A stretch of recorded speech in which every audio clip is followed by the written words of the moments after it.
સૌરાષ્ટ્રમાં પાણીની સમસ્યા પર કોંગ્રેસ નેતા લલિત વસોયા સરકાર પર સાધ્યું નિશાન। જેમની જવાબદારી છે એવા જ લોકો સરકાર પાસે માગણી કરી રહ્યા છે। સરકારમાં તમે બેઠા છો અને છતાંય પ્રજાનો પ્રશ્ન તમારાથી ઉકેલાતો નથી। આ શરમજનક બાબત છે।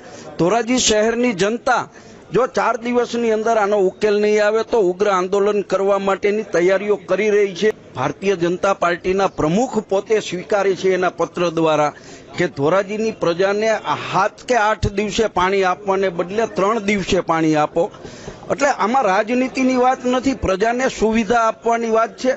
અને અત્યાર લગી જે આંદોલન ચાલે છે સ્વયંભૂ લોકો આંદોલન ચલાવી રહ્યા છે। આ મુદ્દે અમે રાજનીતિ કરવા નથી માંગતા, પરંતુ જેમનો દોષ છે એમને એનો દોષ સ્વીકારવાને બદલે નગરપાલિકા ઉપર કે ચીફ ઓફિસર ઉપર ખોટા આક્ષેપો કરવા એ વ્યાજબી નથી। અમારી તમામ માહિતીથી અપડેટ રહેવા માટે જોડાયેલા રહો S9 ન્યૂઝ સાથે।